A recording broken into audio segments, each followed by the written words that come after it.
Hello everyone, আমি পূজা। আমার নতুন একটি ভিডিওতে তোমাদের সকলকে ওয়েলকাম। আজকে আমার ননদের বিয়ে, তো দেখো গেটটা এখানে খুব সুন্দর করে সাজিয়েছে, আর আমিও রেডি হয়ে চলে এসেছি। সঙ্গে আমার ননদকেও বিয়ের সাজে খুব সুন্দর লাগছে। পাশে আমার মেয়ে বসা, ফটোশ্যুট চলছে। আর এদিকে আমি নাচতে নাচতে এসে পড়েছি আমাদের নন্দাইকে নিতে। তো চলো, এখানে প্রচুর মজা হচ্ছে, তো ব্লগটা কন্টিনিউ দেখতে থাকো। গানের তালে তালে আমরা কেমন নাচছি।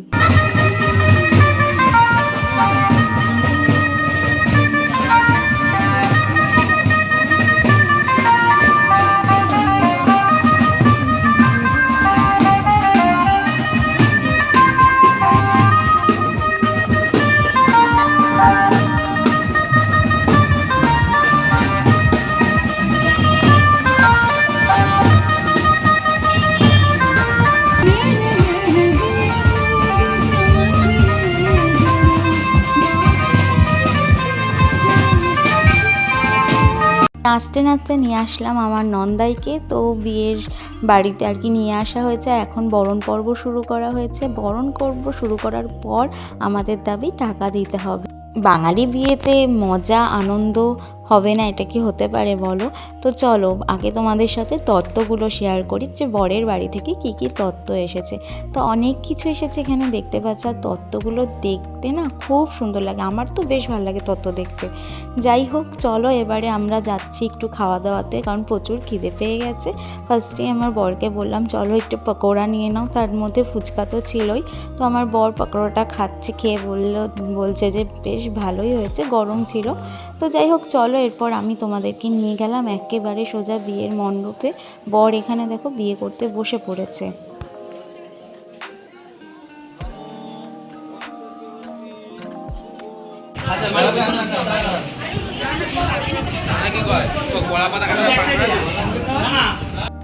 আস্তে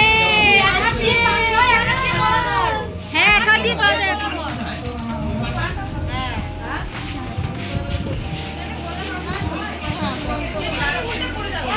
এবার হবে শুভ দৃষ্টি। ডলুকে নিয়ে আসা হয়েছে বরের সামনে, আর এদিকে দেখো বরকে ঘুমটা দিয়ে রেখে দিয়েছে, মুখ ঢেকে রেখে দিয়েছে। তো তোমাদের কার কার এরকম নিয়ম আছে একটু আমাকে জানিও কমেন্ট করে। আমার বিয়ের সময় আমার বরকে এরকমভাবে ঘুমটা আর কি মুখ ঢেকে রাখেনি। অনেকেরই আছে এই নিয়মটা। তো চলো এবার হবে 7 পাক আর কি ঘোরা হবে, 7বার ঘোরা হবে, তারপরে হবে শুভ দৃষ্টি।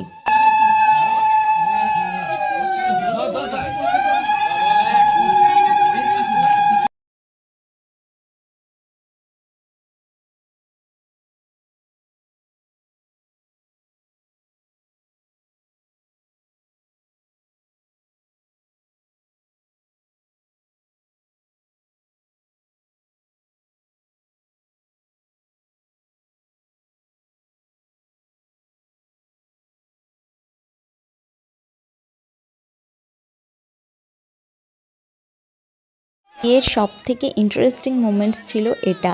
আমার বিয়েতেও এরকম আমাকে উঠিয়ে দিয়েছিল, কিন্তু এত ভয়ঙ্করভাবে উঠায়নি যদিও। আর এটা দেখেই আমার তো প্রচুর দেখো ভয় লাগছে, যে ডলু যদি পড়ে যায় হয়ে গেল। তো যাই হোক, দেখো ডলু এখন মালা পরাতে পারে নাকি, দেখা যাক।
তো অবশেষে এরকম ভয়ঙ্কর মালা বদলটা শেষ হলো। যাই হোক, ওটা মজার ছলেই করা হয়েছিল, কিন্তু ঠাকুরের কৃপায় কিছু হয়নি।